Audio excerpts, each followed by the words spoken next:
All right, today we're going to talk about something that's like at the very core of your education, academic integrity. Now, I know what you might be thinking, more boring rules, but look, we're going to look at this differently. Not as a list of don'ts, but as the very foundation for building a degree that has real, lasting value. So let's just dive right in. Okay, so let me ask you something. Just think about all the challenges you're facing in college. The cost, the insane workload, the competition. But what do you think is the number one threat to the value of that degree you're working so hard for? And you know what? The answer might actually surprise you. It's not the price tag. It's academic dishonesty. Because when integrity goes out the window, the credibility of every single degree from that school gets weaker. It drags down the value of everyone's hard work, and that includes yours. And look, we're not talking about some rare thing here. I mean, this number, it's honestly kind of staggering. A major study found that over 60% of university students admitted they cheated in some way. This isn't a small problem. It's a huge crisis happening on campuses everywhere. So that leads us right into our first big topic.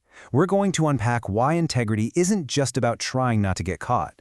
It's really about building those core values that make your degree, and you, as a future professional, someone people can actually trust and respect. So when you break it all down, academic integrity really stands on these 6 core values. Think of them like pillars holding everything up: honesty, trust, fairness, respect, responsibility, and even humility. These aren't just, nice-sounding words. They're the actual bedrock for any real, genuine learning. Okay, so let's zoom in on the most common way these values get challenged: plagiarism. We're calling it the silent thief for a reason. It just quietly strips away the value from your hard work and from the work of the person you took it from. So what is it, really? Well, the definition is pretty straightforward. It's when you pass off someone else's work or their ideas as your own without giving them credit. That phrase right there, intellectual theft, that's the key. This isn't just about bending a few rules. It's literally taking something that isn't yours. And here's something you've got to get. Plagiarism isn't just one simple thing. It goes from obvious copy-pasting all the way to more sneaky forms, like mosaic plagiarism, where you kind of sprinkle copied phrases into your own writing. You can plagiarize a whole concept, and get this, you can even plagiarize yourself by turning in old work without getting permission first. That one blows a lot of people's minds. All right, let's pull the camera back for a second, because these little habits that get started on campus, they don't just magically vanish when you graduate. They can actually become the blueprint for way bigger ethical messes in your professional life. We're talking about stuff that can totally derail your career before it even gets going. Yeah, plagiarism gets all the headlines, but honestly, it's just the tip of the iceberg. There's so much more going on underneath. We're talking about everything from cheating on exams and faking data to something called contract cheating, where you literally pay someone to do your assignment for you. It's a whole range of shady behavior. And this is where we need to change how we think about this. These things aren't just breaking some school rules. Let's call it what it is. This is a form of academic corruption, period. It completely destroys fairness, trust, and the whole point of going to school in the first place.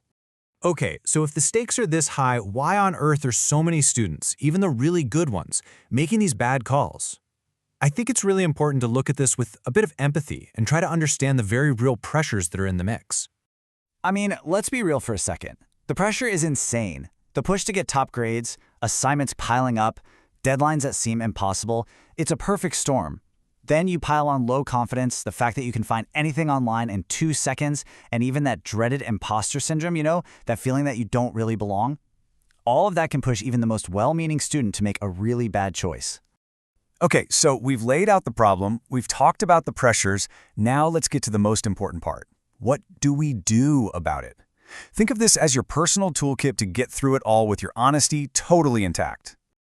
This right here, this is your game plan. It's all about being proactive, not just playing defense.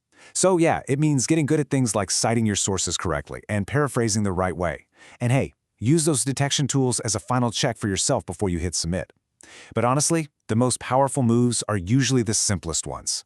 Manage your time so you're not in a panic. And seriously, don't ever be afraid to ask for help when you need it. But listen, this isn't all on you. Personal responsibility is a huge piece of the puzzle, but it's only one piece. Making a place where honesty is just how things are done, that takes a team effort. Everyone has to be in on it. See, it's a partnership, right? You've got your part to play, being honest, managing your time, even having the guts to say no when others are cheating. But your school, they have a massive role to play too. They need to have clear rules, give you the support you need, and actually enforce the consequences fairly for everyone. When both sides are committed, that's when you get a real culture of integrity. So, as we start to wind down, let's go all the way back to where we started. The idea of value. At the end of the day, your degree is a reflection of you. It's not just a piece of paper you hang on the wall. It's proof of your character and all the real, genuine knowledge you worked your butt off to gain. And I want to leave you with this one last thought. Choosing to do things with integrity, yeah, sometimes it's the harder path. It takes more time, more effort, but the result, real skills, self-respect, and a degree that you know you earned, that is worth so much more than a grade you got by cutting corners. So the real question is, what's your education actually worth to you?